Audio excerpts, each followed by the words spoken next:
Hi, I'm Aurang Zalmay, and today we will talk about the Pashtun Lang March, and we are conducting this program in English. We have our guest with us, and we also request our viewers to comment if they want to participate in the Long March live on the Pashtun Times. They can comment, they can ask questions from our guests, and we also request our viewers to share this program on different pages of Facebook, and if they have any question, they can ask from our guest. So we will move to Professor Amjad. We have Professor Amjad, and Professor Amjad, we welcome you in our program. Thank you, sir. Thank you very much. You're I welcome. really And, appreciate your invitation. thank you. And then we have Farhat Taj. Farhat Taj, she is a writer, and she is joining us from Norway. We welcome you, Farhat Taj, in our program. I thank you very much. So first, viewers, you know about the Long March. We are conducting different. We have conducted different programs on Pashtun Times, and today we want to discuss again the Long March, and we also want to address the international audience in English. So first, we will ask Professor Amjad about the Long March.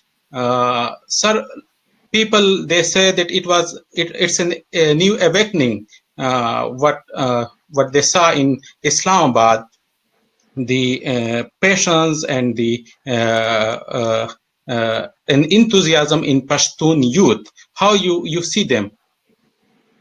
Well, of course, it is an awakening, but Pashtun have been awake for the last at least 30 to 40 years. Um, I really see it as more like a knee-jerk reaction. Um, it hasn't come as a very well-disposed planning or movement. It has just come out of a corner of the tribal area, and because the Pashtuns have been bearing the brunt of the outfalls and ramifications of the war on terror, it is in our territory that the war has been waged in its most extremity.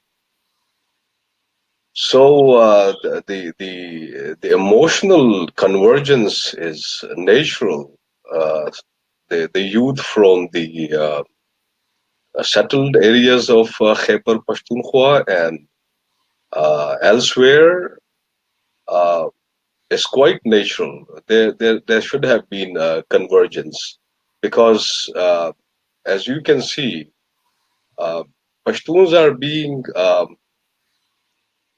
considered a marginalized community in this country, and because of the terrain and because of the recent history, it is very uh, it is quite possible for the state to control the flow of information and to control the narrative.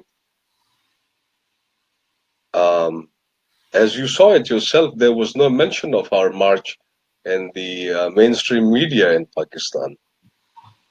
So the convergence was natural, but I don't see it as a new awakening. I only see it as a baseline uh, where you start a new journey. I mean, it has given our people at least an understanding that such a thing can be organized. This time with the with the predisposition, with the involvement of all the stakeholders, the political element amongst the Pashtun people, uh, this can be reorganized, and it should be reorganized with the help of social media and the political element and the political organizations in the Pashtun community should be the forebearers of the task this time around. It should be the same way it was exactly the way Bacha Khan tried to give the message to Pashtuns. It was peaceful and it was carried out in our historical and in our cultural, within our cultural context. I heard that young man, Manzoor, when he said that they had come to Islamabad um, to ask the aggressor and the wrongdoer, and they had come on an Nawate. That is within our cultural context, and I think it should be expanded upon. And I Okay, really sir. believe that it's very much possible. It should be taken as a baseline. It should be taken as a new beginning. It's not a new awakening. The people are awake Okay. now. We should be getting into the as we call it, into the very details of it. A very determined effort on the part of the Pashtun leadership and the political organizations is now mandatory. We should come Okay. out into the light and we should carry it out in the same manner that it was, but it should be in a very large context. And I assure you, and I assure the Pashtun leaders this time around, that we can really make it happen and we will get what we want. And our area will not be used for another adventure on the behest of the superpowers. The Chinese want us to. The Chinese are, in fact, trying to. Uh, as you know, I think you're quite aware that they have a program of extensive, very extensive surveillance in the KP. What does that mean? Okay, sir, we will come to you. It was not a new awakening, but a new beginning. And now Ruh is also joining us. I will come to now to Farhat Taj. Farhat Taj, can you explain briefly this long march to our international audience? What was this long march and its results? And what was the reason of this long march? If you tell our international audience briefly. Yes, when the 9/11 attacks happened in the US, then as a result of this, the US attacked Afghanistan and toppled the Taliban government, which was supported by Pakistan. And then, under the US pressure, the then dictator, General Musharraf, agreed to support the US in fighting Al Qaeda and Taliban in Afghanistan. But Pakistan is the main sponsor of Taliban in Afghanistan. So while apparently they said that, well, we will support the US, but underneath they were still supporting the Taliban and nurturing them.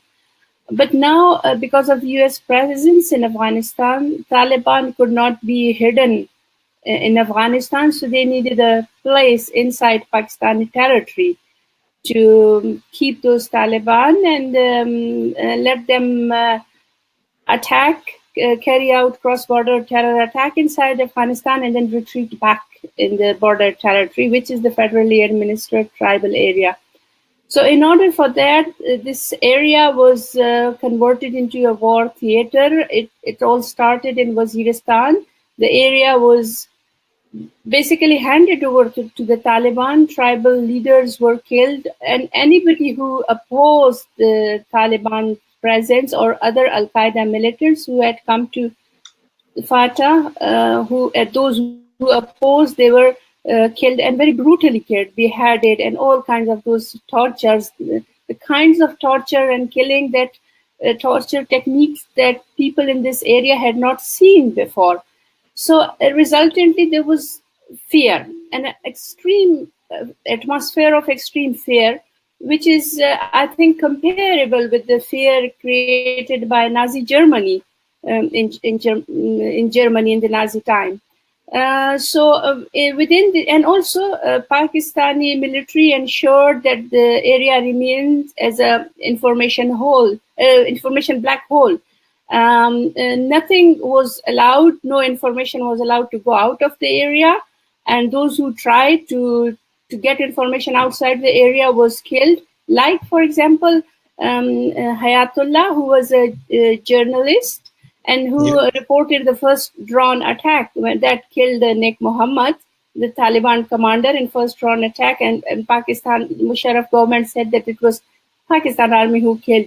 But Hayatullah brought those pieces of this, the missile on which the word was written US, and which showed that it was a US missile. So he brought that to the world, and then very soon he was very, very brutally killed, and later I think his wife was also killed.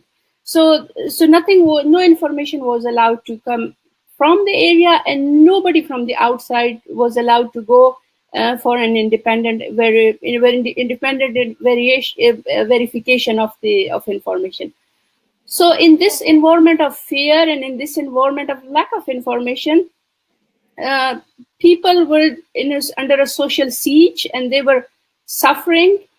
And the suffering went on and on for up until now. It all started in 2002, basically 2001, soon after when the US attacked Afghanistan. So it started then in Waziristan, and gradually it extended to all the tribal area, and then in the adjacent Khyber Pakhtunkhwa. So from 2001 till now, 2018, it's been like 17 years, people suffered.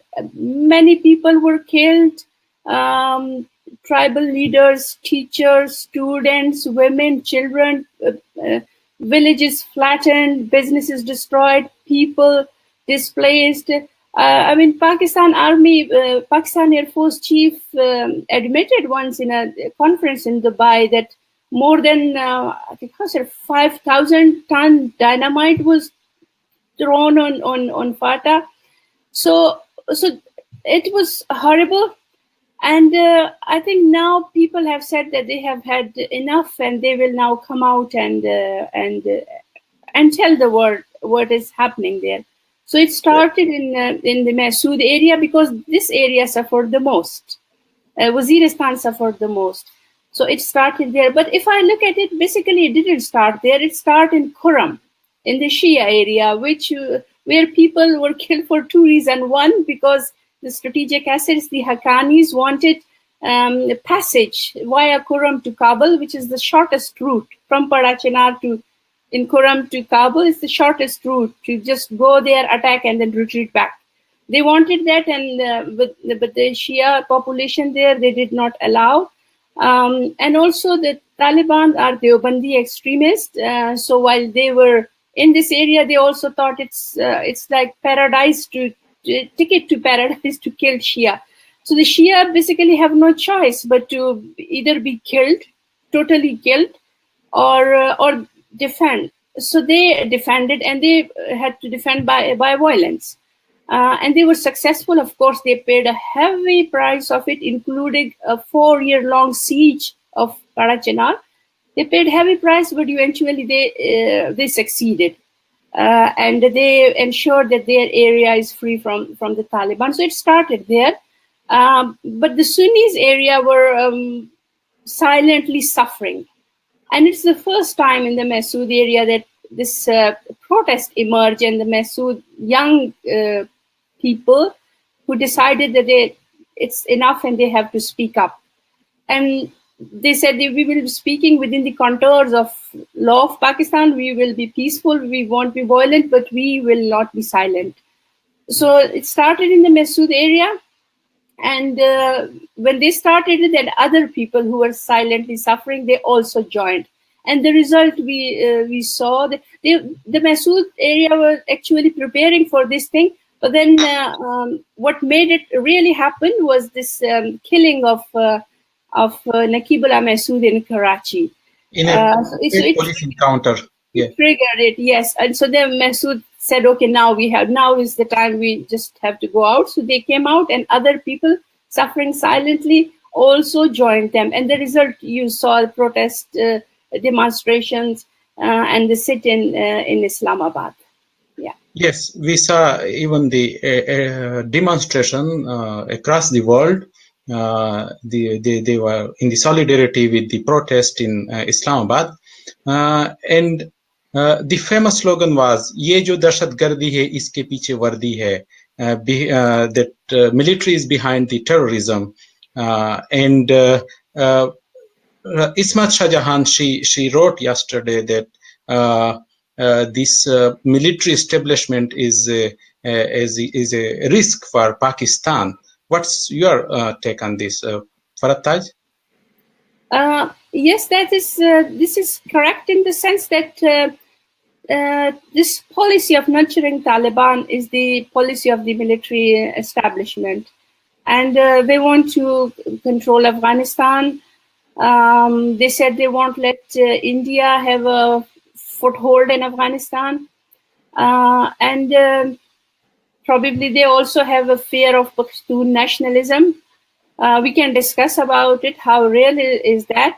But this is what they say. This is the strategic mindset there in the strategic circles in Pakistan, that well, we have to, this peripheral area, Pashtun area, we have to use it. This is the strategic backyard, and we have to have those Taliban. We can't trust the more nationalist or secular Pashtun in Afghanistan.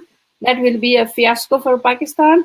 So our partners are the religious class in the Pashtun society, and we will nurture them, we will support them, and we will force other Pashtun to accept them. If they do not accept, it's very okay to kill.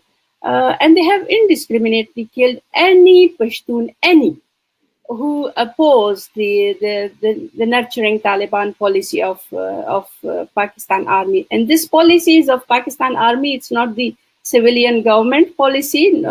Civilian political parties like the People's Party, ANP, and even Muslim League, they want good relations with India, and they do not want this jihad policy. But the military, this is the military policy, which is within the state. And also they have partners among the civilian population, especially the religious class, the Deobandis especially. All Taliban groups are Deobandis, practically all. And the case of those Taliban groups, like Jamiat Ulama Islam, like Jamaat Islami, they are the partners of military. And then, of course, they have partners within media who are promoting their narrative, and also partners everywhere in the society who are just benefiting from the military for this service, benefiting personally, but they are damaging the federation of Pakistan. Look what is happening in Balochistan. The Baloch are basically fighting for their independence now, their freedom from Pakistan. And the Pashtun have also started speaking up. Because yes, we saw the slogans, like there were only 5 demands of this Pashtun Long March, but the slogans we were hearing on the ground, it was that like we will get freedom. The people were chanting this, and you also have to catch the flight. But one final question. Please, can you tell us a little bit about the women participation in this Long March? Because we saw huge Pashtun women participation in this Long March. Yes, and that is very positive. And this was significantly different from women's participation in other recently held demonstration and sit-ins. For example, in PTI's demonstration, the cricketer turned politician Imran Khan's sit-in, there we saw there was dance and music, and people came there for entertainment. Or then the religious parties held a demonstration and sit-in, like Tyrol Qadri, that Canadian Maulvi, who comes to Pakistan whenever he is asked by the Pakistan army generals to come over and destabilize the civilian government. And in his demonstration, the people who we saw, they were basically his followers.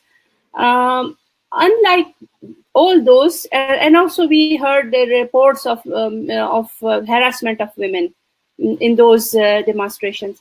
Unlike all those, the Pashtun demonstration and sit-in was motivated by genuine concerns and grievances against the state and the state policies. So you saw people who came there. They were families whose relatives were either killed in extrajudicial killing or who were disappeared who are disappeared by the by state agents, intelligence agencies. So they were families who were suffering. And then there were those other people who were basically convinced, who said tomorrow, today it is they are suffering, their relatives are kidnapped, are killed, and tomorrow it is coming on us.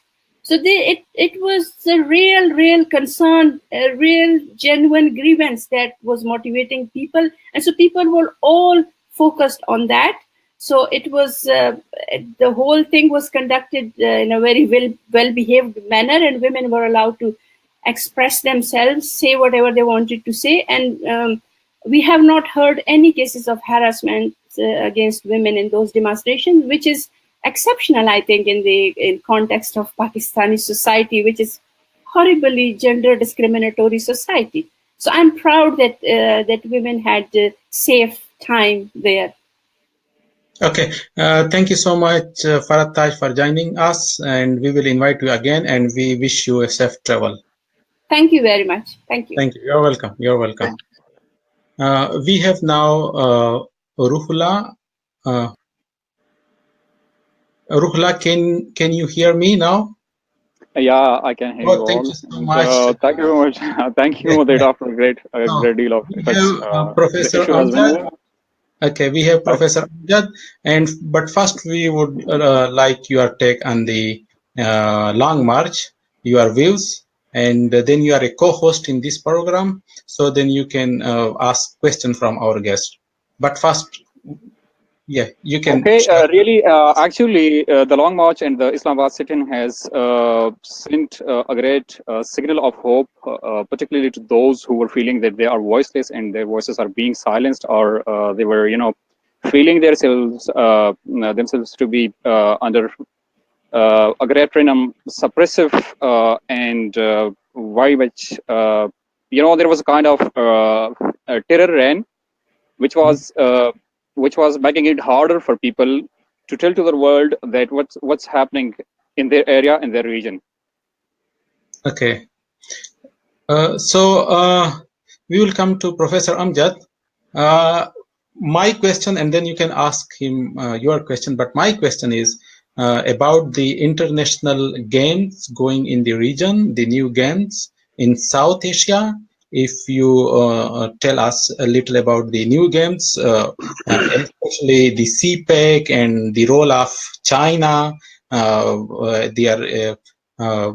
what they want to reach to the Arabian Sea. So we would like to know about the new games in the region from Professor Amjad. There have been this area where the Pashtuns, I was reading a book about the Pashtun people, and somebody said that when a Pashtun was asked about Afghanistan or Pakistan, the Pashtun area, then he said that the Pashtun said that when God created the whole world, and then all the the things, the garbage that remained, then God decided to make the Pashtun belt out of it. So we are in that area of the world which has been made out of the garbage of the empires that they have left for the last 2,500 years. If you look at the history, the current history, that is about, say, 60, 70, or 80 years, you will see that most of the wars that have been fought here, beginning with the war of Fakir AP in Waziristan, that was also a very planned effort on the part of the British War Office. The British people didn't want to keep 1.1 million soldiers being paid from the Indian budget because the money was not going there. Now that game, the second phase was when we worked with the free world, that we called them democracies, and we became a part of uh, uh, the nations against the Soviet threat. And our mullah and our elite and our military, they all thought that by joining with Americans. Now I don't know what was their take on it, what they were thinking, but my reading is that they were getting a lot of money at that time, and they were creating a narrative, an Islamic narrative, that Russia is an un-Islamic, as an evil power, and it is coming into the region and it is going into the Arabian Ocean, Arabian Sea. And immediately after the Russia was out of Afghanistan, who came into the Arabian Ocean? Americans came into the Arabian Ocean in 1990. In 1989, the Russians went out of Afghanistan. But in 1990, Americans came in. Look at the real politic. Even today, when you talk to people, well-meaning people, they said that the Russians were coming for the warm waters of the Arabian Sea, my foot. And who came? The Americans, right? They came and they have created a very fragile equilibrium in the Arabian uh, Sea region. And now another, giant has come into the game. This is China coming into the Arabian uh, Sea region again. Now this is a repetition of history, right? We stopped the Russians from coming. That's what our thinking is. We stopped them from coming into our Arabian Ocean, Arabian Sea region. Then the Americans came actually in 1990, and they're still controlling. And now we are bringing in another player, which is a very huge player militarily and economically. They are a very formidable force, and they want to enter into this politics. I see it as a very major bluff, as I uh, mentioned some time before. For example, if the Americans at one stage offer one China policy as concerning the um, uh, as we call it, the annexation of Taiwan uh, in a negotiated settlement, and the Americans also offer the Chinese access into the Far East, into the Pacific Ocean, and Australia and Malaysia and Indonesia and Philippines, Marshall Islands, and Macau. Those are areas where there are no wars anymore. Those areas have a very settled equilibrium. That equilibrium is not a military equilibrium. That equilibrium is an economic equilibrium. And China would be glad to get into that equilibrium. Instead of coming into this military equilibrium, which has been created in the Arabian Sea region, I think this is a bluff. And if the Chinese at any stage find that they will have some kind of concessions in South China Sea, they'll be glad to leave it. The second thing that is happening is our concern should not be what is happening. Our concern should be what will be done to us and to our homeland. What they did to us. You remember what they did to us? We were brought up in the Kalashnikov culture. Yeah. I was in grade 3 or grade 4 when I saw 5 men riding on a Tonga, a horse-ridden Tonga, and they were killed with an AK-47. It was the first. And I saw the images, and they have remained with me. And then during my lifetime, I saw at least 20 people killed in front of my eyes with weapons, and I have seen at least 1,000 people killed in bomb blasts and in terrorist attacks. That is, and some family members of mine have also been killed. I have a cousin was very young and he was killed on the Kurum bridge when a police bus was attacked. So what is going to happen to us The mercenary role that we have been playing will be extended, Mhm.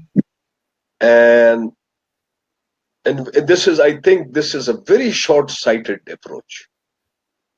This is a very short-sighted strategy. It's a tactic. It's not a strategy. A strategy is made of many tactics, and you think out the ramifications to the end of the whole process, and then you see where your interest would be at the end of the game, right?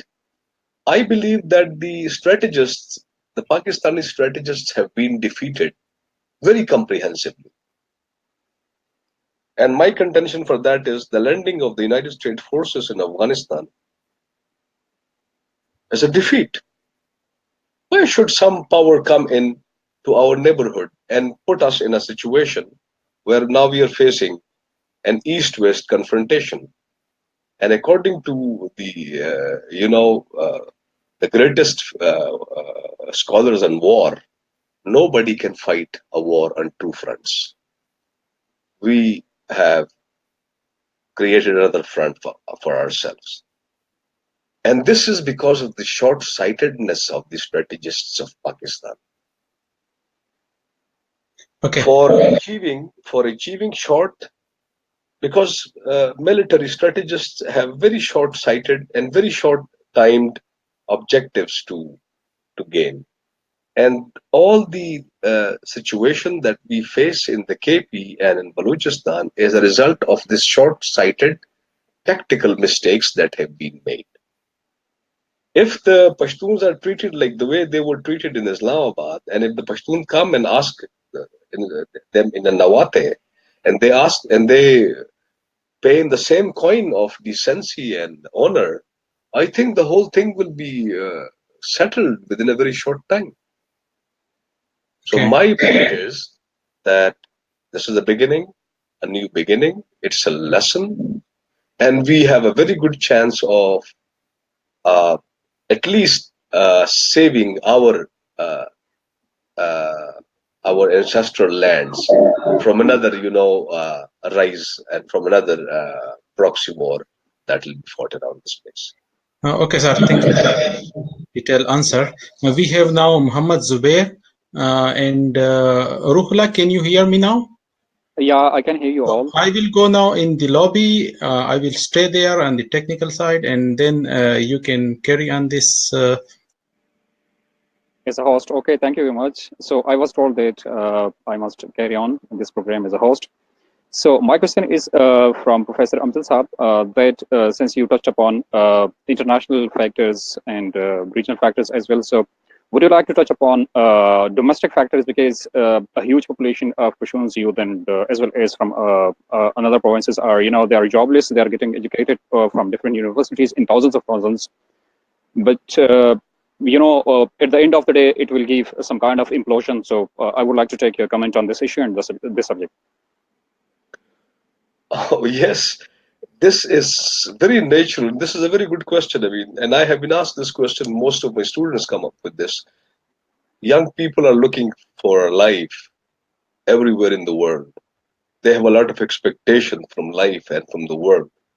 Unfortunately, in uh, this I will call it the triangle of Pakistan, Afghanistan, and India, and we can include countries like Bangladesh and Nepal and Sri Lanka also. We have inherited um, British policies in most cases. And the British basically designed those policies to control a world as long as they could control it, so that they could uh, take the resources out of those countries and those regions. When Pakistan came into being, and India and other countries that I mentioned, they received the same mechanism of policies to use the resources. Now, at that time, there was the center which was located in London. Joseph Conrad wrote a book about that. The name of the book is Heart of Darkness. And he tried to give the message to the people that instead of spreading knowledge and freedom into the world, the British have spread darkness into the world. Now, as I mentioned, those systems which the British established are based upon the use of resources of the empire. The empire was liquidated, and now the states which have taken the place of the empire are now using the resources of the smaller players, right? So we are in that context now. And specifically in the case of Pakistan, Pakistan has been controlled by the military dictator for about 40 years. And they have established systems for controlling the state. And these are not like, they should not be seen as something which is unnatural. It should not be seen as something which is evil. It is a part of their training. They cannot think out of the box of security when 5 or 6 or 7 dictators rule a country. What will they make out of the country? They will make, their vision will be making the country into a tank. It will be holding a huge cannon and it will be full of machine guns. They want a country to be strong. They don't have the other image that the philosopher has, that the thinker has. What is that image? That if we make a garden out of a country, a garden is a more safer place. People can come steal some fruits from it, but nobody will destroy a garden. If they make Pakistan a garden, nobody will destroy a garden. But they have made Pakistan into, what do we call it? Tandar. What is that? Ruin, like, It's a ruin. It's a yeah. ruined house. Everybody, every Kabza group will come to destroy a house that is ruined, a house which has the walls of which have been destroyed by incursions, by weathering. Everybody will try to take control of that ruin.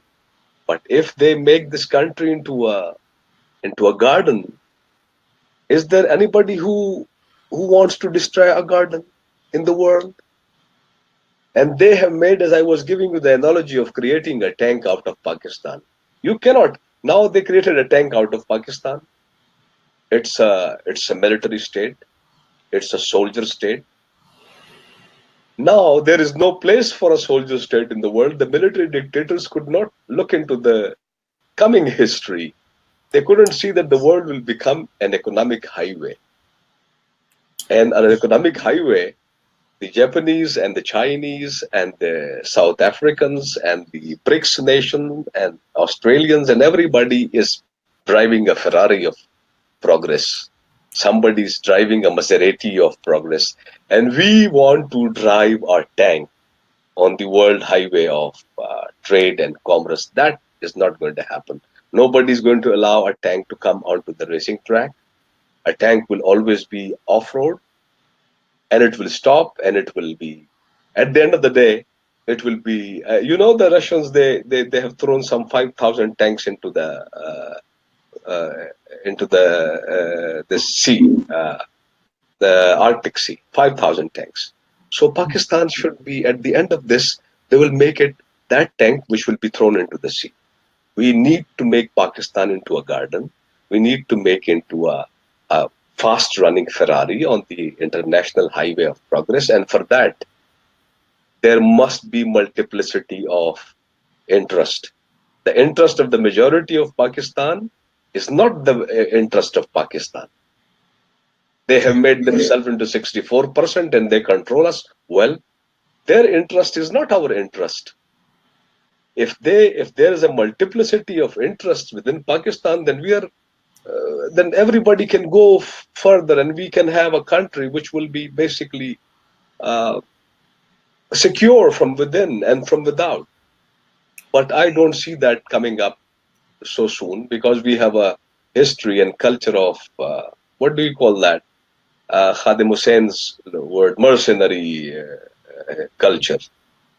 So hopefully, I think that the strategists will have a clear lesson out of the recent history, and they can devise a policy which will make the country really secure for our people. We will come back again, and now we have Muhammad Zubair from the US. Muhammad Zubair, we welcome you in our program. Thank you very much for having me. You are welcome. And we want, because you are observing thoroughly this long march in Islamabad by the Pashtun youth, if you tell us, and if you tell this to our international audience, little bit about this long march, if you introduce this long march to our international viewers, because in the world many people they don't know about this long march. It was a new beginning in the Pashtun history. So if you tell us briefly. Well, thank you very much, but I would first like you to introduce me to this friend of mine who was speaking before me. He's Professor Amjad. This is Professor Amjad. Okay. It was very nice listening to you, and I would personally like to pick up from where he left as to how to turn this country, this ruin, into a garden, and what is because my own personal research and my PhD thesis is about basically this, how this country has come to be what it is, and how whether it is possible within the constitutional, political, and economic system to turn it into a garden, and what would be the fundamental steps and the basic foundational principles for that. But yeah, if I have the time, if you give me the time, I can also come back to that topic. But as far as the Long March is concerned, I think there is a lot of stuff being published, and both in video form and social media and all that. But I can briefly say this, that Pashtun March basically represents what has been happening. We have to understand the context before we get to this particular event that we call the Pashtun Long March. The context is this, that for the last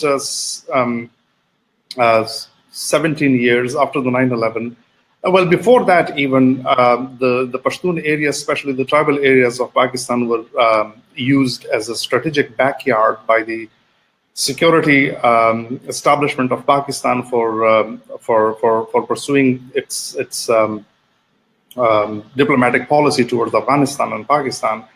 And for that matter, they needed a place where they could harbor and create these proxies so that they could fight against, destabilize Afghanistan. And at the same time, Afghanistan was seen as a friendly state towards India, which means that if you have a friendly India-friendly Afghanistan was seen as by the security doctrine of our military establishment as the encirclement of Pakistan by the hostile India. So in order to breach that circle, they had to make sure that the Afghanistan government is not friendly to India, and for that matter, to destabilize any government any Afghan government that is friendly towards India. That is what we call, and everybody knows, is the strategic depth doctrine. So on the altar of this doctrine, Pashtuns, unfortunately, we are geographically situated in a place where it played a very important role, this geographic location, in the strategic calculation of the security establishment of Pakistan. So even before the 9/11, we had this Pakistan decided to play the front role against the Soviets, and we fought. We all know about that story. I don't need to go into the details of that.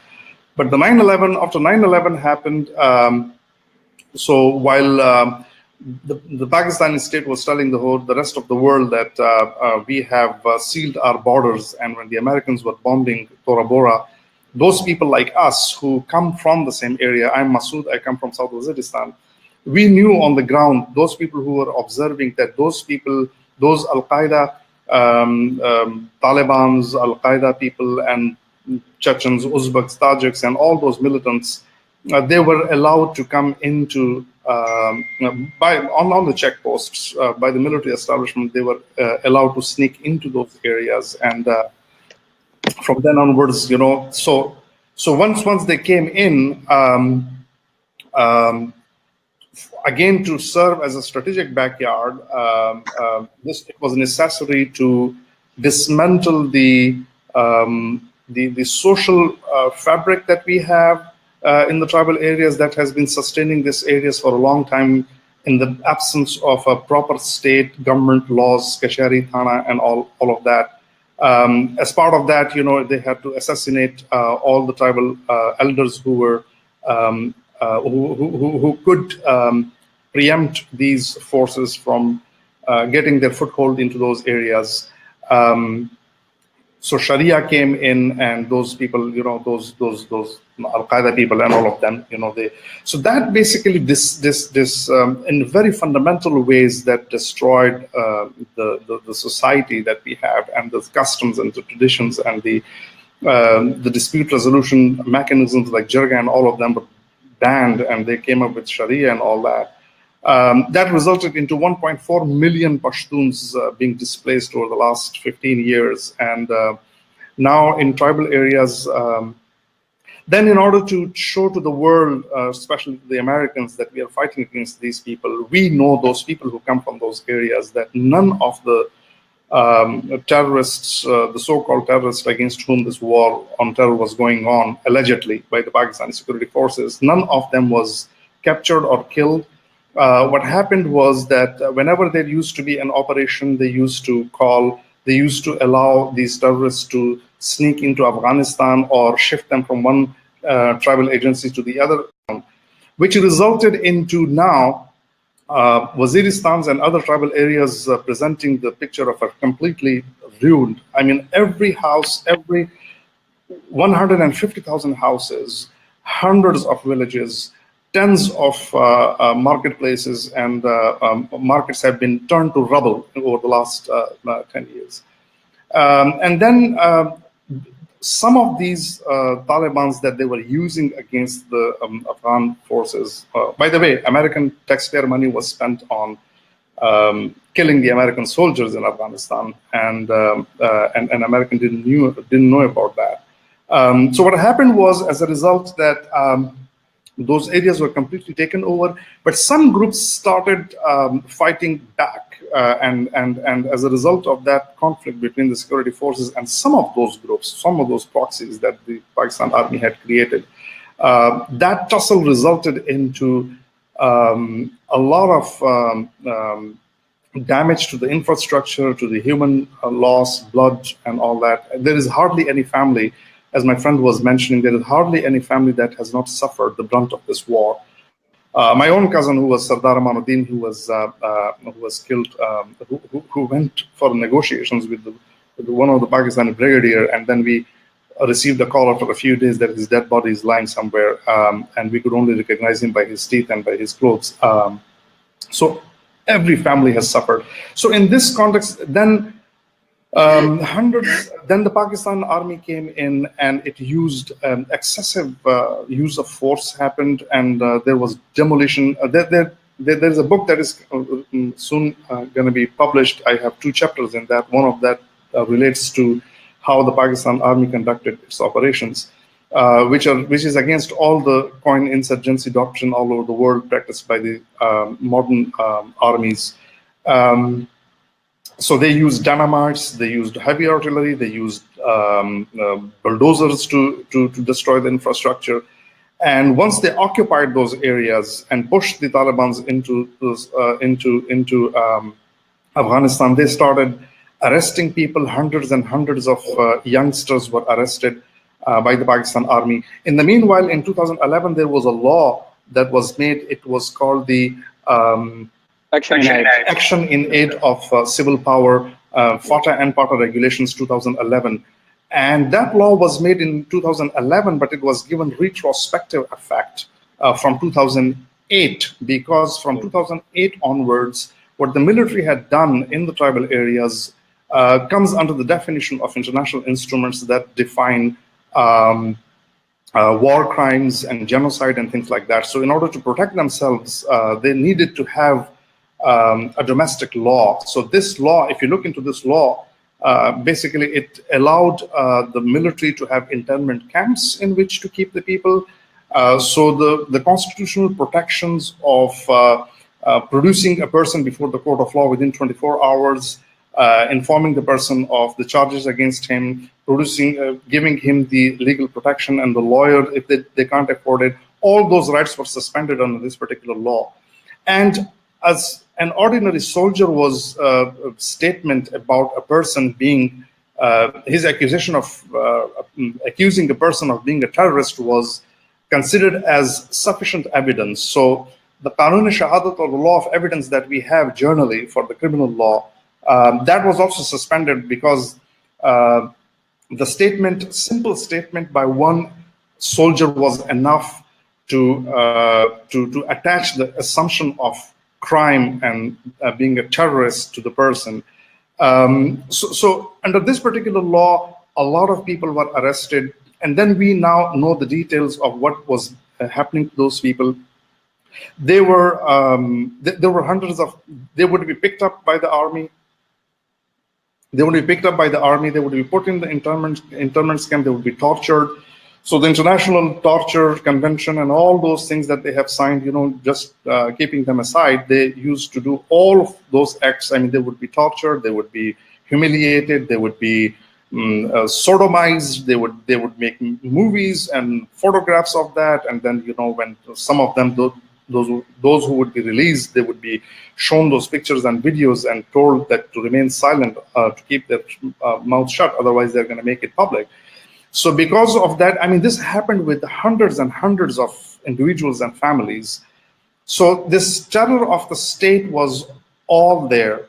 Then in addition to that, those people, when they declared that the areas have been cleared by the army and that the terrorists have been, there is no terrorists. So the people who wanted to go back to their home, they were required to have two things. One, to sign a declaration of their allegiance with the state of Pakistan, as if it was the people who were fighting against the state. So those people who were responsible, like, for example, Ehsanullah Ehsan, who was the spokesman for the Taliban, he is now sitting in the GHQ as their guest, who claimed the responsibility for the killing of 50,000 people.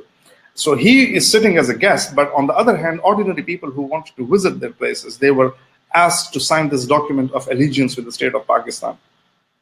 And second, they were also required to have a special ID card, which is called the Watan card. It's exactly the same thing as happened with the Jews in Germany before the Second World War, that they used to have a special card to identify them as Jews. So the same thing happened to us. So and the third thing was that the Pakistan Army left a lot of landmines, and the landmines that have been discovered has the made in Pakistan from the WAC factories that they have. Hundreds, almost 72 such bombings have taken place, and a lot of people have been killed into this. Most of them are children, disabled, killed, injured. So all of that was going on, and of course, I mean, those people who were displaced over the years during this time, who were living in the settled areas, they were also facing other types of discrimination. There was this attachment. There was this attachment of a guilt or being a terrorist with any ordinary person who happened to be in Pakistan. So, for example, they were not allowed to go to Sindh. They were not allowed to go to Punjab. Even within the Khyber Pakhtunkhwa province, they were treated as suspects, and of course they economically suffered, they educationally suffered, they lost their houses. I mean, those people who, after the 1970s, most of the people, the economy the tribal areas was run by the money that was earned, foreign remittances that the local people going to the to the Arab world. So a family member would go spend his whole life making money, and he would come back. The first thing that every tribal would do would be to construct his house, and that house was demolished, either dynamite, bulldozed, or bombed. So all these things accumulated, and this sense of there was no voice raised in their favor. The political parties that we have, the mainstream political Pashtun parties that we have, Pashtun Family Party and the National Awami Party, their leadership was completely silent over what was going on in the tribal areas, and all this mistreatment that was meted out to the local people. So in this kind of situation where they were the target of all types of discrimination, and there was no one to raise their voice, some youngsters from tribal areas with whom I was in contact, led by Manzoor Pashtun, he's a 23 years old young guy from Masood tribe, and he also is a student of law in Gomal University. So that person, I have been in contact with them for the last 2 years. From 2015 onwards, they were kind of gathering this data of who is being killed, and especially in these mines, and he was in the forefront. He would go everywhere when the people would be displaced, to help them and all that. So they were kind of these were few youngsters who got together, and then they decided to have a long march to Islamabad.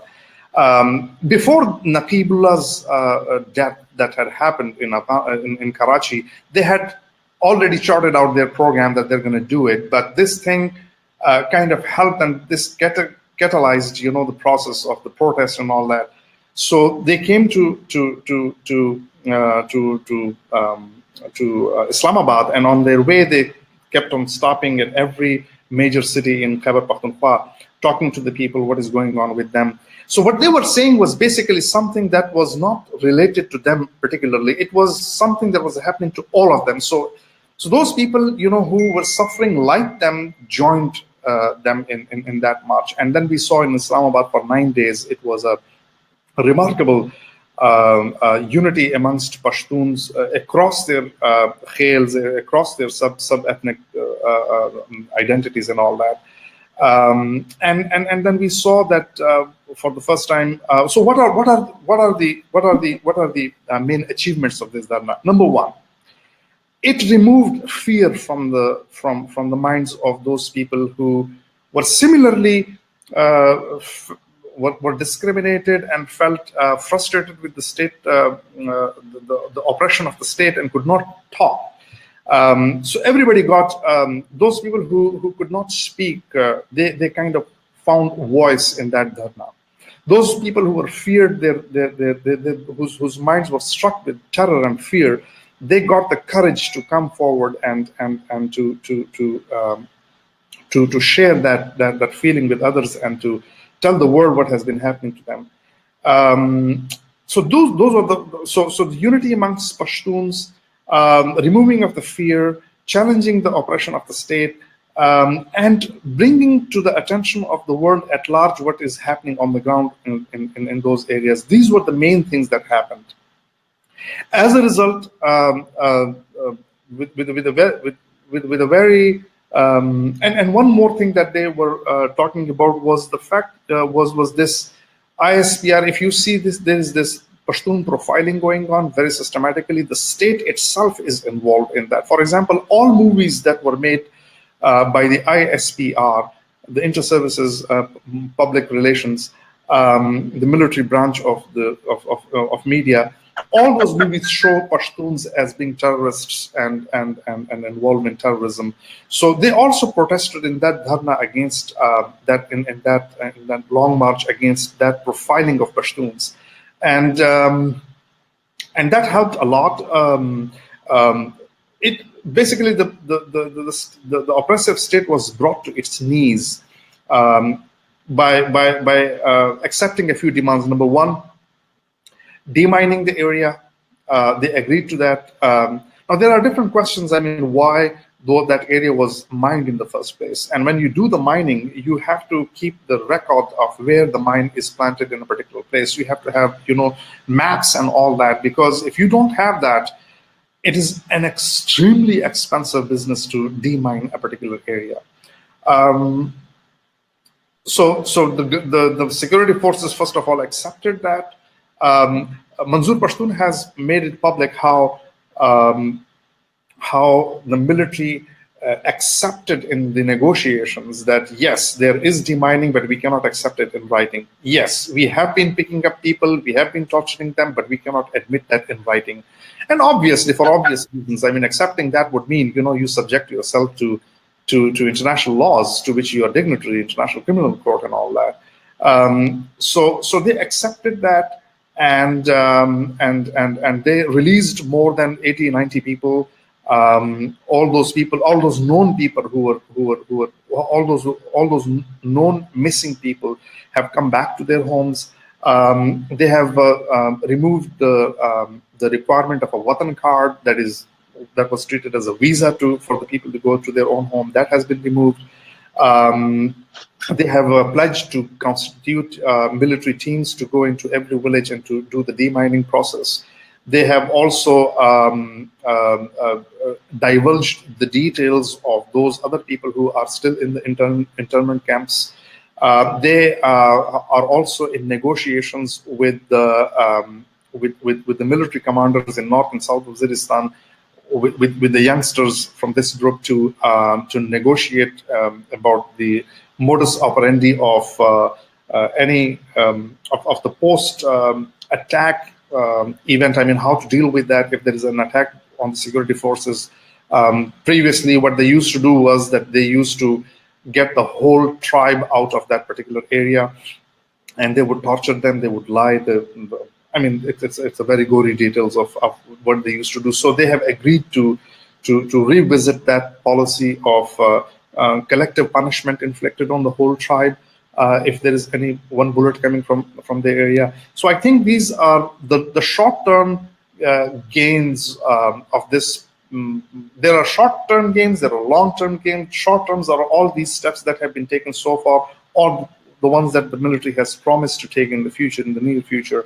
And in the long-term terms, I see this, as I mentioned, removing the fear from the public and bringing all Pashtuns together and giving them voice and all that. But I have been telling people that this short-term gains should not be misleading, because at the same time, yesterday we saw in Tank that the military at the same time, military intelligence agencies at the same time are mobilizing forces against all those people who were involved in this long march. If you are interested, I can come back to that. This is how I would conclude.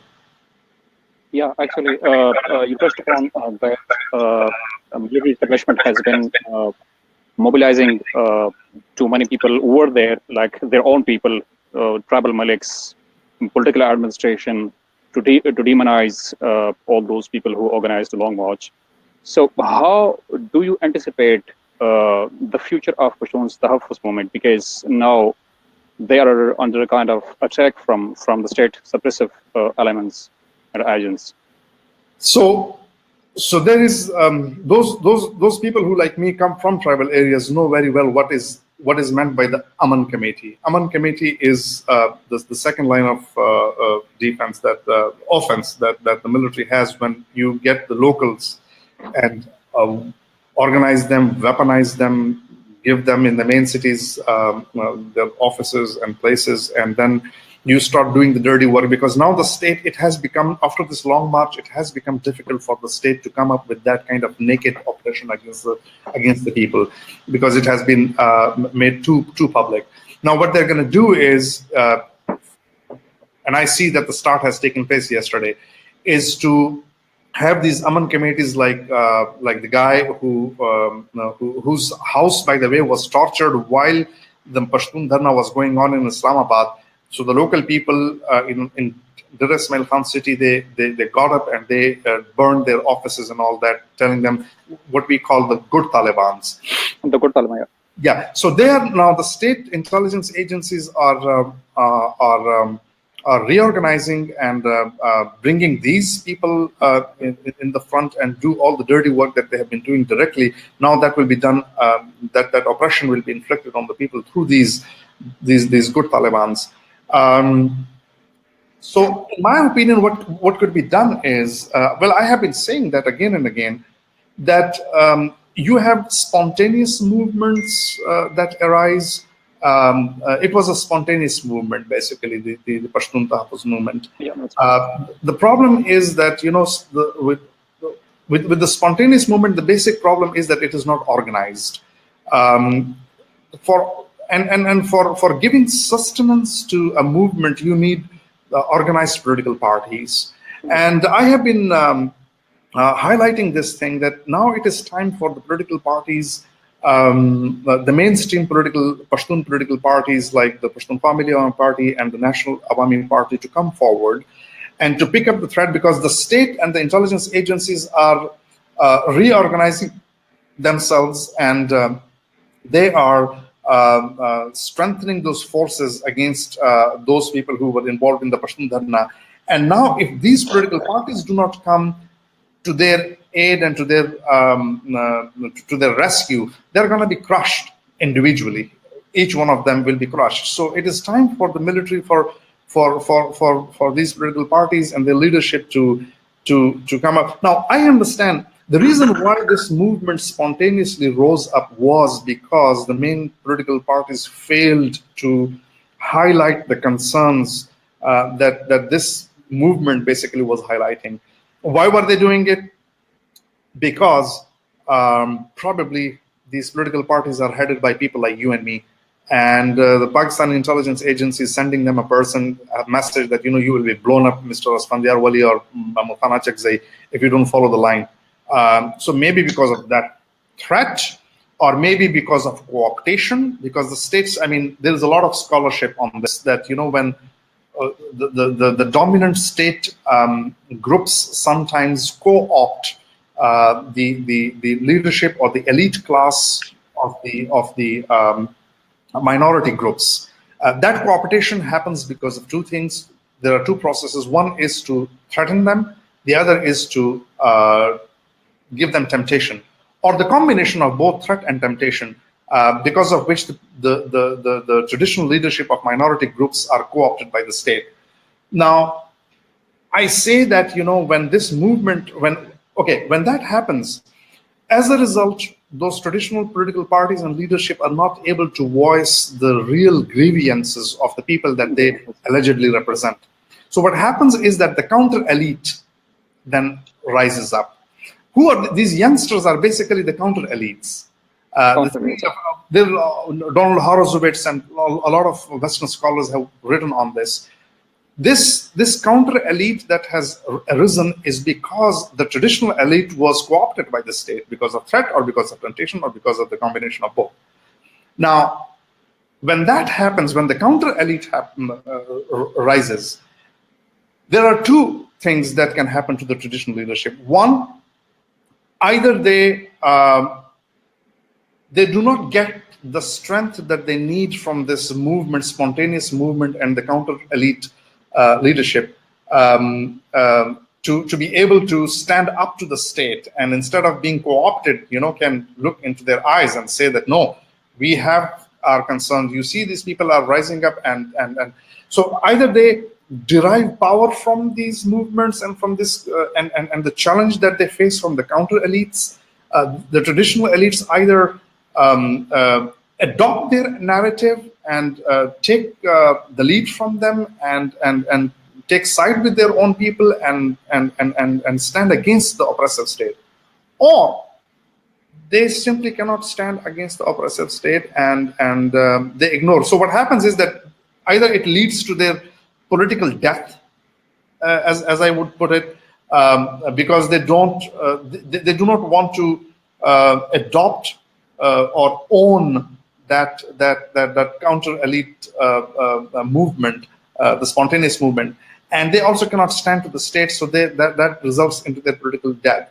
Or they can, as I said, derive strength from these people. They can tell to the state, and they get confidence from these movements, and that confidence enables them to tell to the state and negotiate basically with the state that, you see, if you want me to keep my mouth shut, it's not gonna, it will be playing ostrich basically. I mean, these problems and concerns will be there, and these movements will be there, and they will come and they will challenge the state. So, but at this particular moment, very unfortunately, I do not see any such thing happening in Pakistan. I know for sure that the ANP leadership was extremely angry with its cadres who were participating in the beginning, who were participating in this. This is my personal information, though, from those people who are office holders within the National Awami Party, that they were that the traditional leadership under the pressure of the ISI were extremely angry with their third and fourth tier leadership and their who were participating in this long march. But then a time came that they were forced to come and to join the march, and at least to make their presence, registered. Yeah. So, yeah, and I don't see that kind of a thing, that the Pashtuns leadership, traditional political parties are not capitalizing on what has happened recently. It is not it is not getting strength from these movements. It's not. I would ideally like and wish that these political parties come, because political parties have structures. Social movements do not have structures. They respond to the problems, they arise spontaneously, but they do not have the political party structure that is needed for sustaining a movement. And that is very, very unfortunate. And I would wish and like, that these political parties not only adopt these movements, merge these movements into themselves, and to derive strength out of it, and to bring the leadership of this movement, that the counter leadership, into their mainstream, cadres. But that I do not see happening. And if that doesn't happen, then the state, with all its resources and powers and money and influence, is organizing the counter movement forces at this particular time in the form of this Misbah group, and the good Talibans and all that. So what will happen is that, if they remain, if the traditional political party leadership remains silent, and the state keeps on arming these groups, I am very much fearful that these youngsters will be crushed in the middle. So, since you talked in a detailed way regarding the political role of Pashtun's nationalist parties, but how do you construe the statement of Asfandiar Wali Khan when he was addressing the Islamabad sit-in of Pashtuns, and he said that by now we were very much tolerant towards the policies of Pakistan's security establishment, but since you are looking and you have a watch on these people, that today they have come together for a cause, but tomorrow these young will not be any more tolerant. So how do you construe that statement? This is just a political statement. I mean, this is just I don't want to use the word that I would like to. Okay, so it's just but I think that's not enough. I mean, just making a statement. Yes, so basically you are saying that, telling the state as a post office man, state, look at these youngsters, they are not to accommodate them. If you don't do them, they become al-nazars.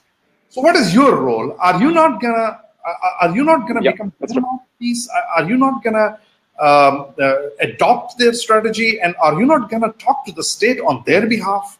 I mean, when these youngsters were talking to and the tribal elders were talking to Prime Minister and other, I would have wished, that Asfandiar Wali and Mahmoud Khan Achakzai should be leading that delegation and talking to them. So basically, they're playing safe. their sympathies are not clear. Where do they lie?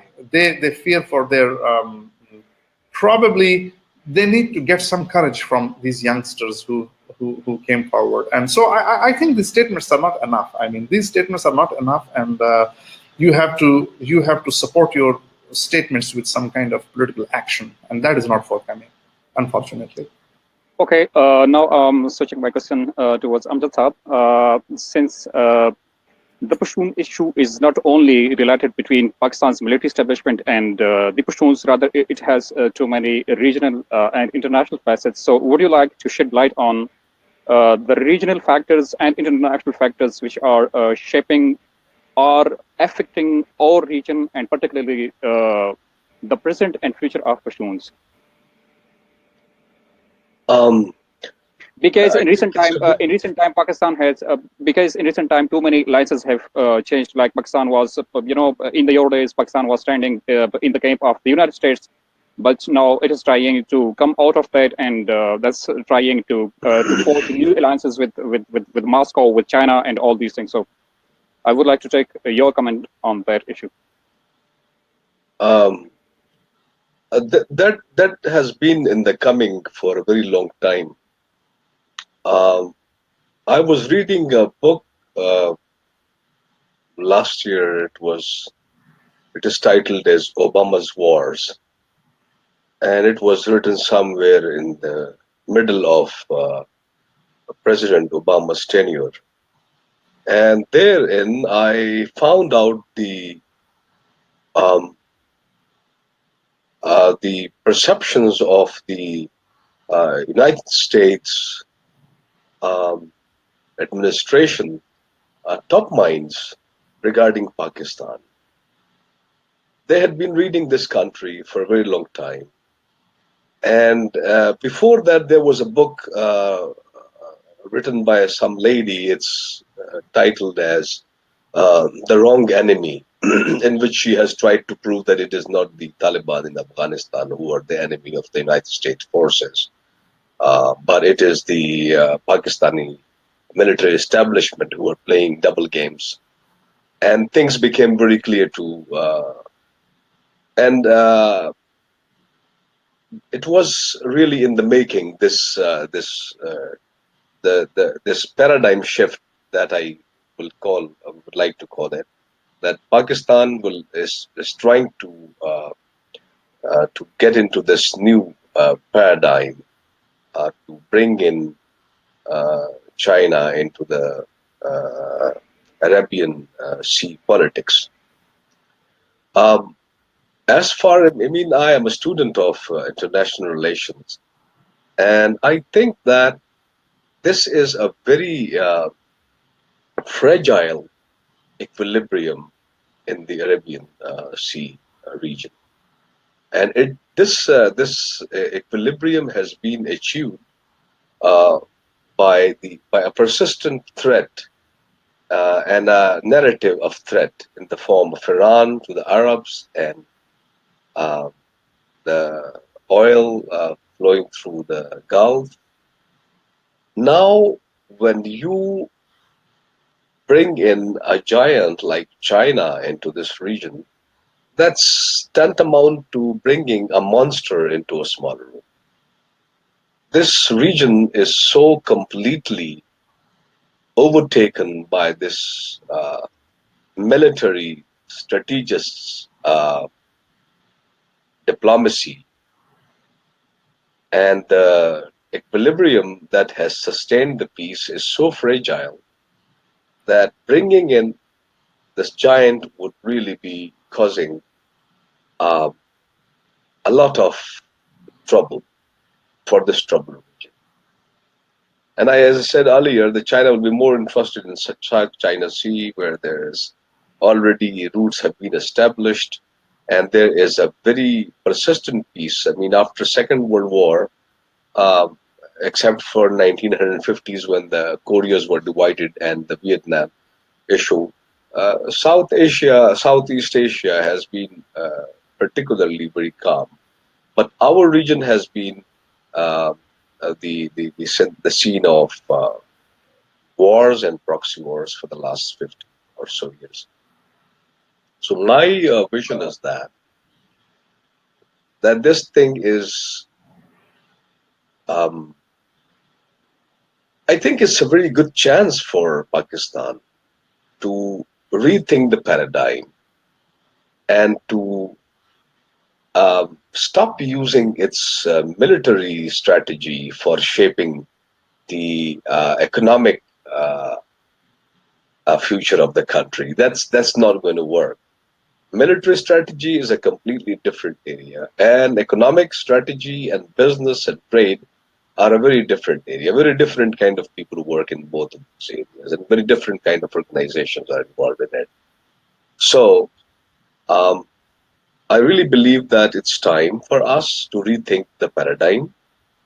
I think it's really time for the Pakistani military establishment to gauge the magnitude of the failure that they have gone through, and to think it out what is going to be the end product of their tactics and their strategies at the end of the day. Um, I believe that a cross-regional dialogue is the only way that we can really come up with a solution to all these things. Looking at it from the perspective of uh, chauvinistic state where there is no multiplicity of opinion, where there is no multiplicity of interest, where these substantial uh, communal groups and populations like the Pashtuns and the Balochs have been silenced, and the interest of the majority is being considered as the interest of the whole state, it isn't going to work. There is still time for us to think it over, and I believe that there can be a very clear message that should be delivered. And if we don't look at it from a threat perception only, threat perception is not the only determinant of state policy. The Afghan government, if it has a relationship, trade relationship, political relationship, social and economic relationship with Indians or the Bengalis or with the police, that's basically their legal prerogative. It is an established international norm, and that's not going to cause, I believe, a major stimulus in our threat perception. Thank you But very much. because yes, Okay, now I have a question for Zubair Saab. That when it comes to politics in our region, so it is said that America, Allah, and military, as it was coined by Shuja Nawaz. So in the recent times, when the Pashtuns started challenging the state policies of providing covert support to militants or the good Taliban, and as well as to the Punjabi Taliban for Kashmir and the good Taliban for Afghanistan. So the outside world was, I think, not knowing much about Pashtun's reactions or attitude or political perceptions. And now that the world has getting started knowing what it should have known long ago, how do you see that whether the United States will overall and reform its policies towards the region, or no, it will go on with the same traditional policies? As they say that international relations are not conducted on the basis of some moral principles, it's conducted on the basis of some self-interest of the states. So, yes,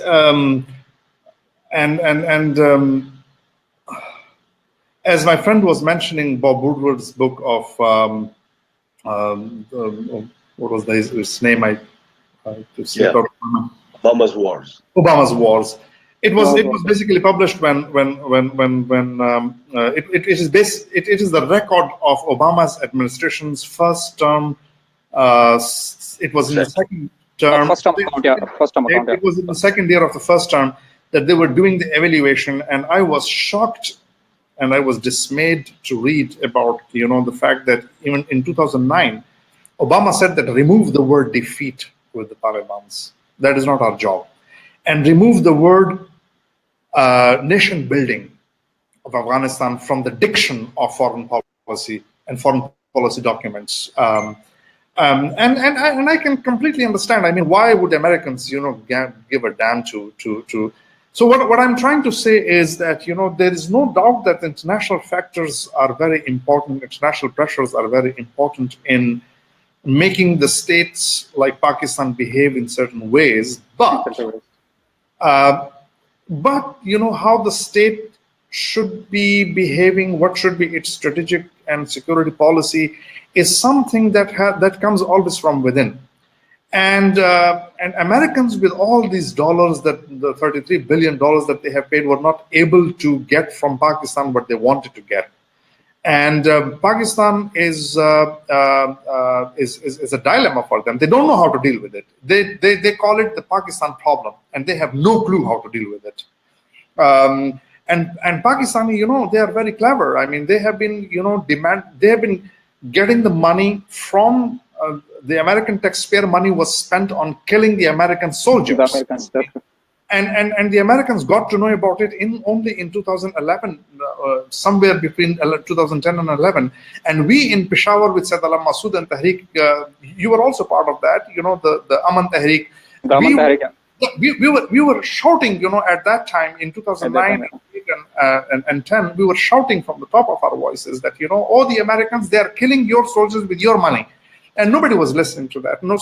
So I think the international, if the American $33 billion were not able to make the Pakistan establishment change its policy, I think with the homilies, with the moral lectures that they should and ought do this and that, I think that's not going to help. It has to be first how a state behaves.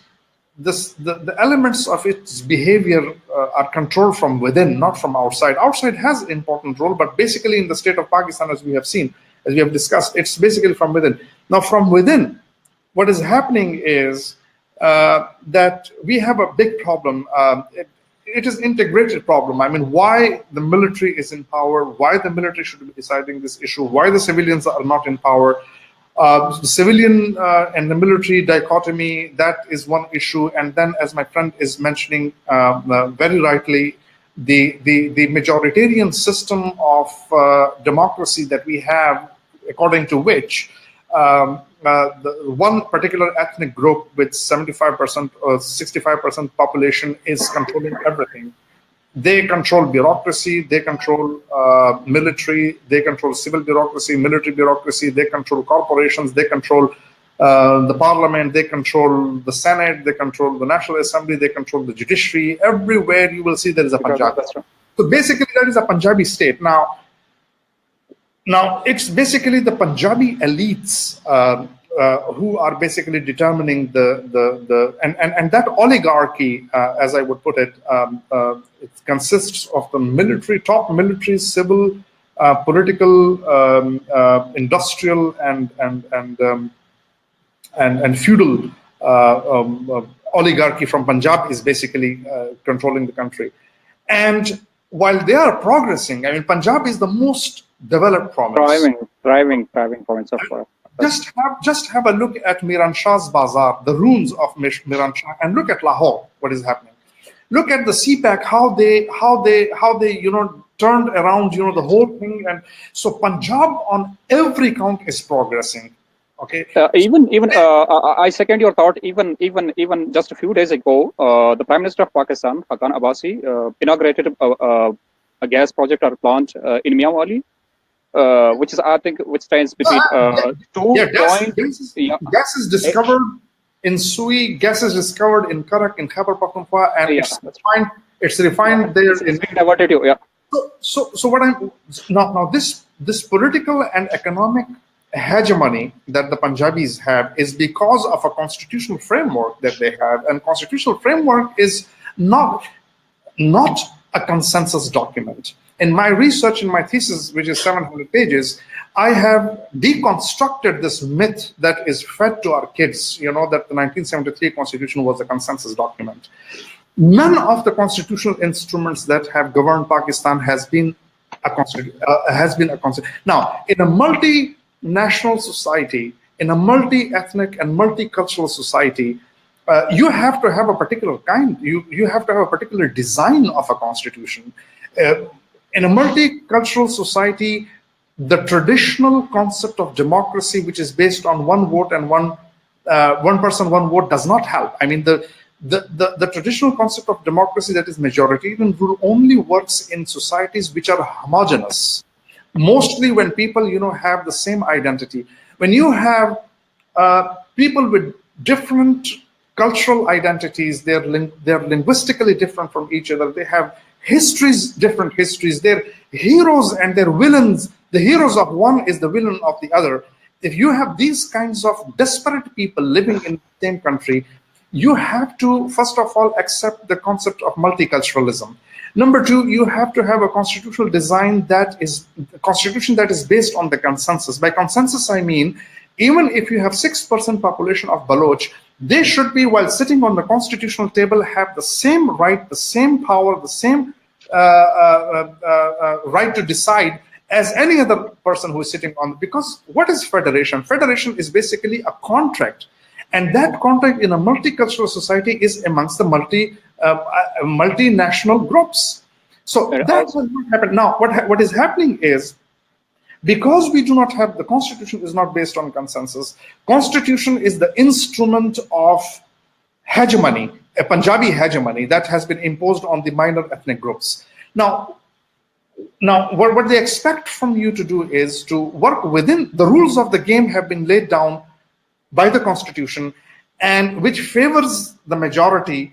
And the majority elite is asking the minority groups that if you want to have a legitimate politics, you have to do it within this rules of the game that we have laid down for you, in which you do not have any feedback, which was not a contract that you willingly entered into. So with this kind of a situation, then it will happen. It will be the constitutional, political, economic hegemony of Punjab. And then they will say that, we will play all these dirty games, we will get the $30 billion, spend it in Punjab. We will have the CPAC and all that. We will keep on developing. You will keep on dying.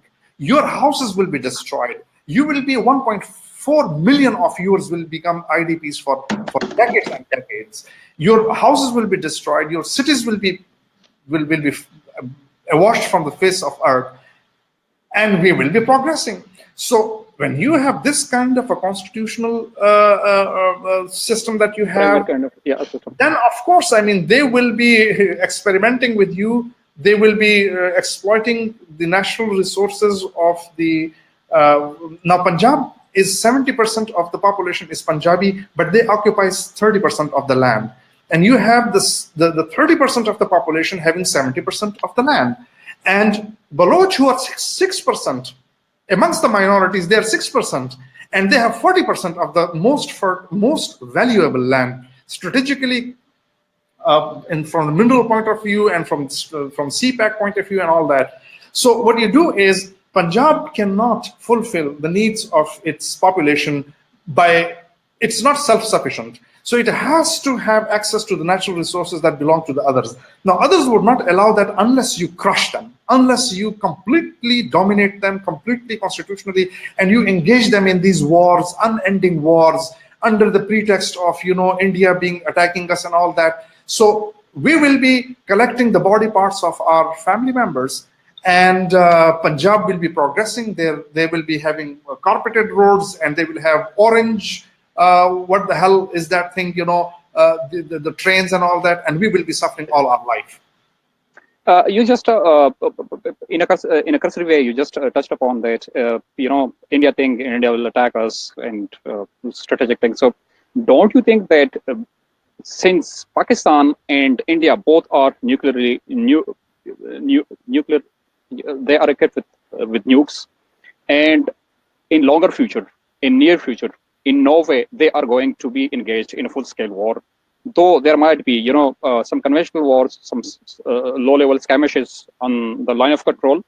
Then what is the need to to circulate certain terminologies like strategic depth policy, and we need Afghanistan as a friendlier country and as a friendlier neighbor, and if we are being attacked by from India, then we will need Afghanistan as our backyard. That is just an excuse. I have the opportunity, being in the United States in academia, you have the chance to meet with different diplomats and security analysts and all that. All the Indians that I have met and that I have interacted with, some of them have been my teachers in certain classes. I mean, one huge diplomatic name. My God, they say that will be the last thing that we do to occupy Pakistan or to fight with it. We don't want to boggle down with Pakistan. We are competing at the world level, and we are competing in the international economy. We are competing with China. We are competing with the global. We want to get, a place in the global economy, and that we would never want to get boggled down with the terrorist state of Pakistan. So they don't want it. There is no fear. This fear has been created. This is part of that hegemonic control that the Punjabis have had to establish. It is part of that policy that you have to create this monster of India, that is gonna eat us, so therefore we need to have army and we need to have, these wars going on in Afghanistan. This is just a pretext. Okay, this is a security pretext. There is no ground for the in all the skirmishes and the wars between Pakistan and India, Pakistan was always the aggressor. Show me one instance. I mean, we feed to our kids, this lie through the Pakistani textbooks that India attacked us in 1965 in the middle of the night, and they without declaring war. This is all bullshit. The true story. I mean, I was able only when I was doing my LLB in the third year of my LLB, in the final year of my education, I found out that the 1965 was the result of the Operation Gibraltar, So I'm the product of that educational system. And look, I mean, these youngsters, they're fed these lies. And this is part of that hegemonic control that the Punjabi elites have established. That there is an India, there is this monster that is going to attack us. They have already attacked us in the past, and they're going to do it again. So we need, all of that security doctrine that they have established is basically a pretext for establishing their own hegemony inside Pakistan. So now we are going to conclude the program. But before that, I would like to take your comments on the future of the Pashtun Long March, how it will shape the political discourse and political narrative of Pashtun nationalist political parties, and also how it will affect the concept of Pashtuns, because historically for longer we the Pashtuns have been decrying that our natural resources have been grabbed and taken away, but nobody has talked about that Pashtuns don't have in their hands the authority to define their friends in the region, to define friends in the international community, and to define their enemies. If my friend allow me, and if I can take the liberty of responding to that last question first, because I have to go, I'm in hurry. Okay, yeah. Please, my apology for taking that thing. I would say, in one of my Facebook posts, I said that it is so unfortunate that the whole Long March and its demands, 5 demands, come within 3 fundamental rights under the Constitution and the international human rights instruments. Yeah, that's right. The right to life with dignity, and the right to be treated in accordance with law. I mean, in 21st century, we are demanding from the state to give us these fundamental rights. We are not. We are not, I mean, look at this. I mean, how we have been bogged down in this whole thing. We are not demanding for education. We are not demanding the right of equality. We are not demanding the removal of discrimination, economic and political. We are not demanding the constitutional rights. We are not demanding the re-entering, the refounding of the polity through a new social contract. We are not demanding education, hospitals for our kids. These are the real rights that we should be, that in which, you know, our future lies. But we have been put in a position where we have forgotten about those rights.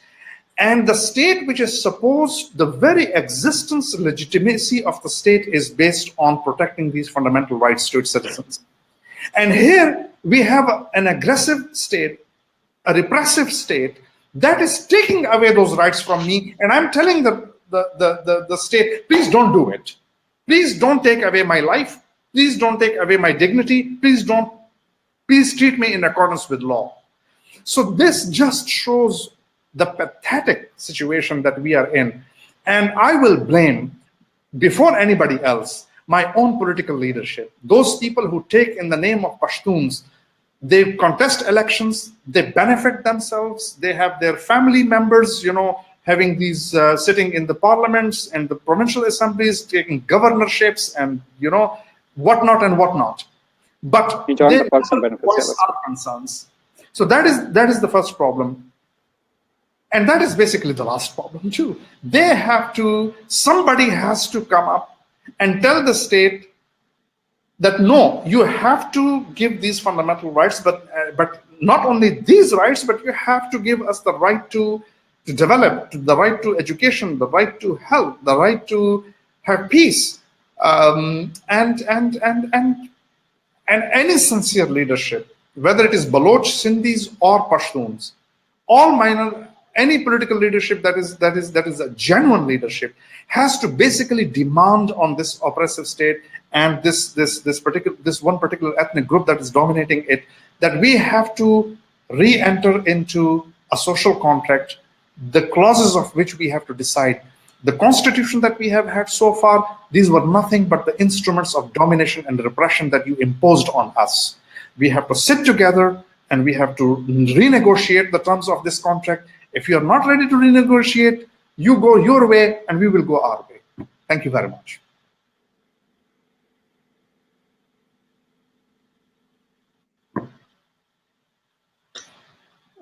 Thank you so much, Muhammad Zubair. I think Roohullah is disconnected now.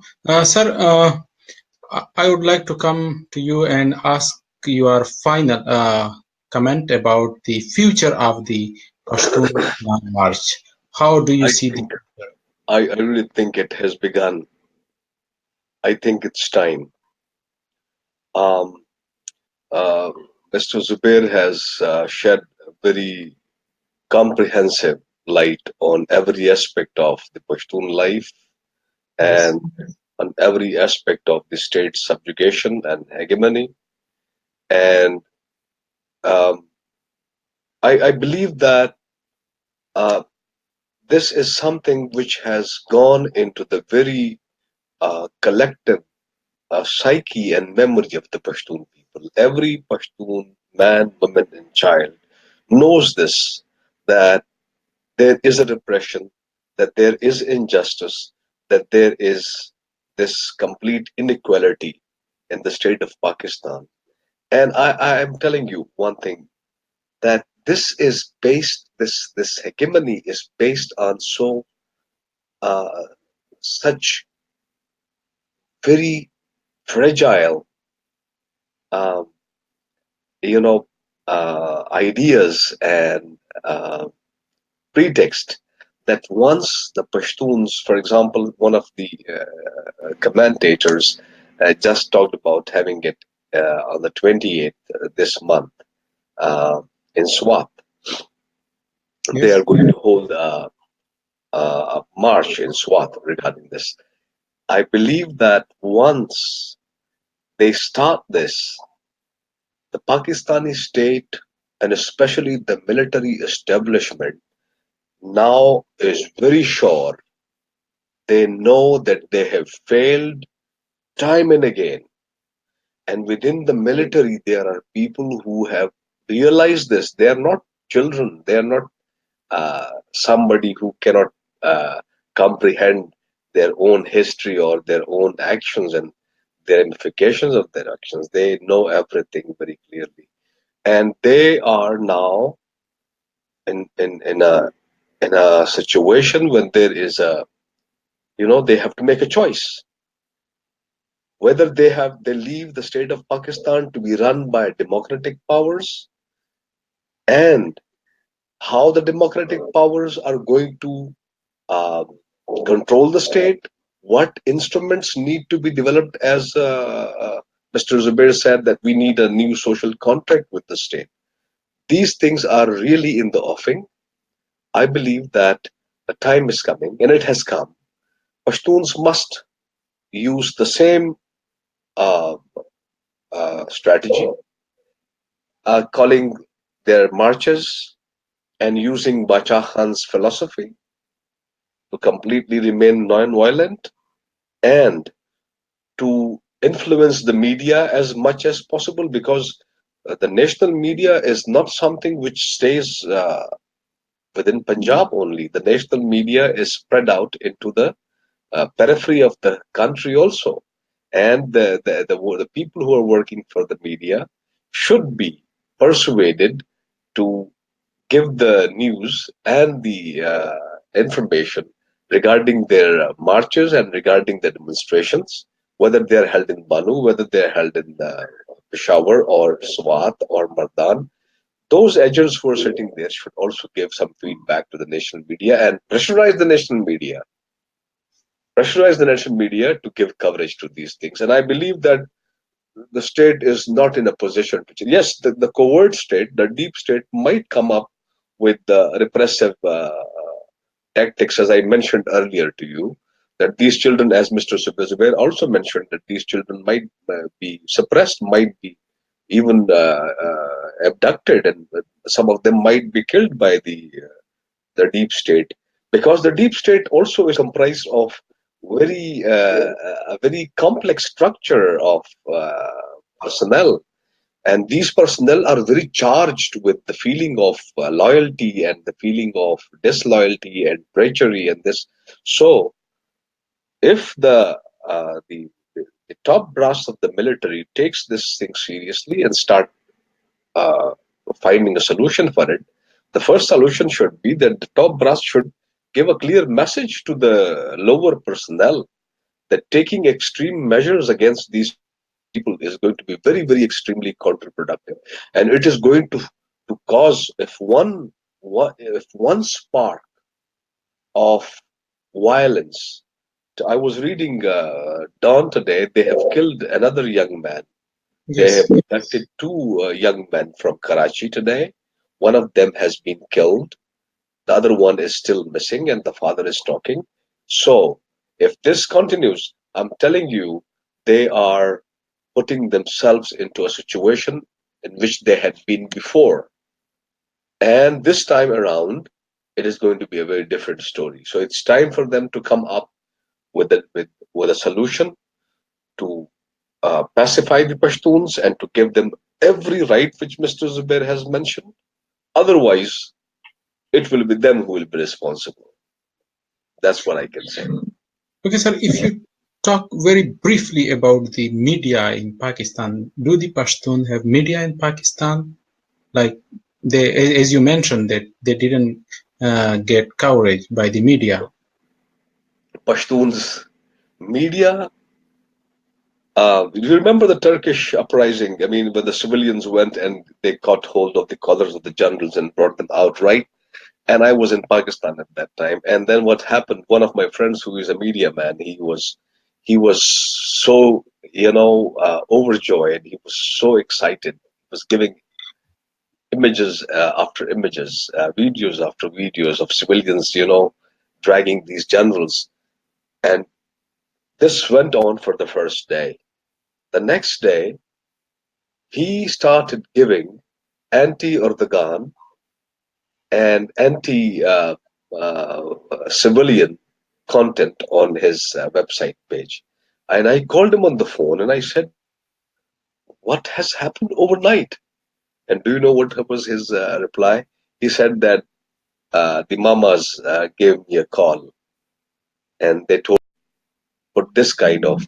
So there has been a complete media blackout, a complete media blackout in the tribal territory, and a complete filtered information is being meted out into the media from the Pashtun settled areas.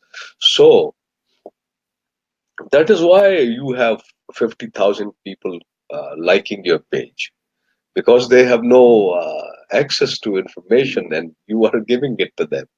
Yes. So I believe that you are doing a good service, and I believe that this is going to go. I was talking to somebody today, and I was expecting that the if long marches and these things, Pashtun issues keep on rising, and you are giving them the coverage the way you did, I believe in a very short time you're going to have an audience of not less than 500,000.